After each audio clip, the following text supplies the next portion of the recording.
An update to a story we brought you. Remember the landlord who decided to basically threaten the life of a young college student inside of his property? We have more information. That landlord has now been arrested, okay? Here's the first video. What is it? Have you ever seen one of these before? I've seen one of these. You know what it is? I know what it is. Well, you gonna threaten me with it? No. Okay then.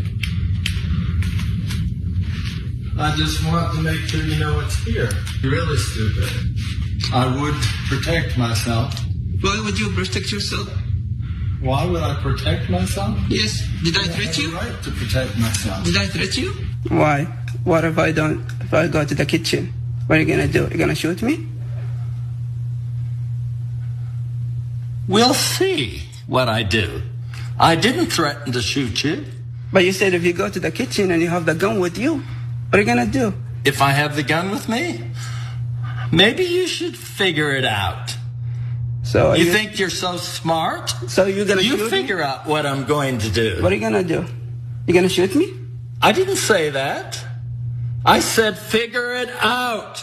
Figure it out. Okay, I'll figure it out. So go to the kitchen. What? I will still go to the kitchen. Very dangerous situation. Once again, the landlord has now been arrested. We have more video. Remember when I first reported on this, the local authorities refused to arrest him, citing that what he did not rise to the level of an arrestable offense. After we covered it, we now have an arrest. There's more video, here it is. Why would you defend yourself? Because you might be a terrorist. Why are you saying that I'm a terrorist? I didn't say you're a terrorist. I said you might be a terrorist. Now you're saying that. So make sure you know I have a gun here. So you're the one with the weapon now. And it's loaded. So what? So you know now that I'm willing to defend myself. Defend yourself. Do I seem scared of you?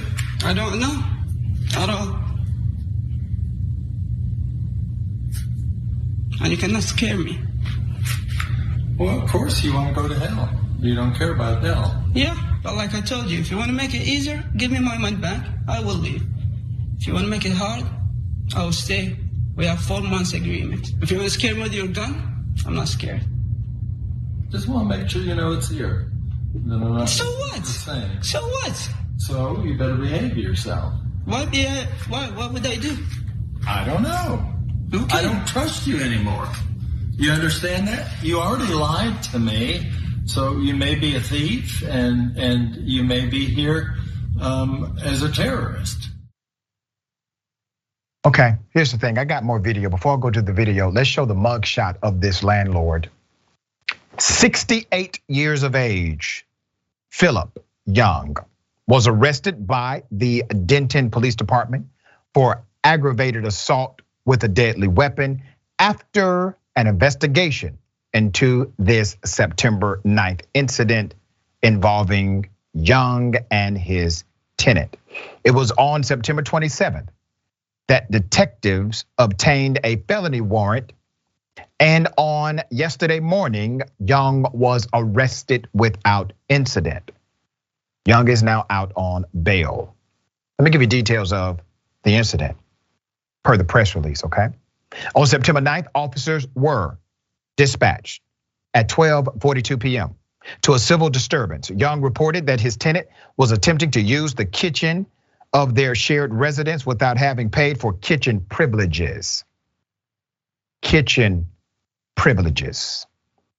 Officers spoke with both parties, then left determining no criminal offense had occurred. Here is the video of that conversation after the first police visit. I guess I better get the immigration authorities to check it out. Okay. Because I think you're a safety risk in this country. Am I? Anybody who only cares about himself and is willing to go to hell is a safety risk. So if you don't fear God and you don't fear hell, what do you want now? I want you out of here. I told you, give me money, I leave. Like the police said, you cannot evacuate me. Well, then we'll just stay here and share the house. Okay, that's good. See, you know you're getting a good deal here, don't you? I am getting a good deal now. You said that. And you're trying to get more of a deal, right? You just said that I can share the house. You just said it. Yeah, but you're not going to enjoy it. You're not going to enjoy it either, I guess. That's right. Neither one of us will. Obviously, you're headed to hell. It's okay to go to hell. You know what it feels like to burn? I don't know. You know what I'm going to do? Just stay away from me. I think I'm going to invite some white supremacists into my home because you need to get roughed up some. You've apparently never been spanked or anything. You think you can get right in people's faces and tell them what you're going to do. So you think you're going to spank me? No. Okay, then. It's too late for that. You're already a spoiled brat. What kind of landlord is this? You can't use the kitchen unless you pay him extra money. He wants to illegally evict and still not even return the money of the prorated rent that you're not using if you leave. And then says he's going to invite white supremacists over to torture you as a tenant, which says he knows white supremacists, by the way. He knows them, he can call them. Pulls out a gun, threatens to use it if you come to the kitchen to get water, food in the refrigerator, to microwave something. Once again, initially the police said, no crime here. They have changed their tune. 4:39 p.m. that day, 4:39 p.m. that day, okay? That day, officers were dispatched to the same residence when the tenant reported Young was threatening him with a gun. Officers spoke with both individuals separately upon arrival. The tenant reported that Young was holding a handgun and warning him not to go into the kitchen. Young, the landlord, denied threatening the tenant and refused to allow officers to see or secure the firearm.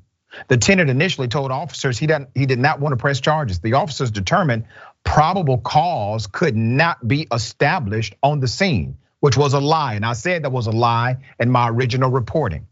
The parties agreed to separate and the case was referred to detectives. We reported on that. The detectives upgraded it, made it a chargeable offense. Detectives reviewed the case, interviewed both parties. Here it is. The tenant advised Young's actions placed him in fear and he felt threatened and would assist in prosecution if charges were filed. Young told detectives that he did not intend on shooting the tenant during his interaction. However, in an email sent to detectives on September 26th, Young admitted he did think about shooting the tenant during the September 9th incident. What is he thinking about shooting the tenant for? Using the damn kitchen. All right, I'm glad that we were able to get some traction with this story. This is insanity. Nobody should be treated this way. It is adversarial to common sense as well as common treatment. We are glad that some element of justice has now been allocated to the young man who experienced this aggressive criminal behavior. And now this person has been exposed to the rest of the world. Yasmin, thoughts on this? Yeah, Texas, it's wild out here. And in this particular case, I mean that in the worst possible sense. Yeah. This guy sounds and seems unstable. And I think you have to be a little unstable to be waving a gun around in someone's home while gaslighting them for feeling threatened and while simultaneously playing the victim. The argument that he's using is one that often comes up in gun debates. And it's the idea that we need to protect ourselves, other people who may also have guns. Maybe they don't, maybe they do, we don't know. So we have to stay armed just in case.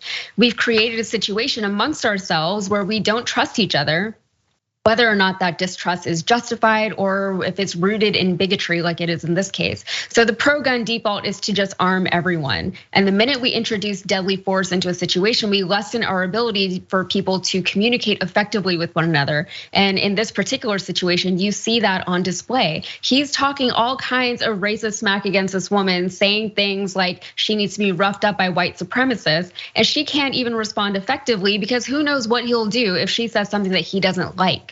In Texas, the gun laws are so ridiculously lax that feeling threatened by guns, even in a public space, it's simply not a thing that the government is concerned with. Yeah, and we cannot neglect to mention that Texas and their pro-gun culture did not play a role here. There's no way in the hell police officers can leave a scene like that and say no probable cause was established for an arrest. Probable cause is the lowest dynamic in the evidentiary ladder. Probable cause can exist when a person says, hey, here's what happened to me. Okay, we got probable cause, we can investigate now.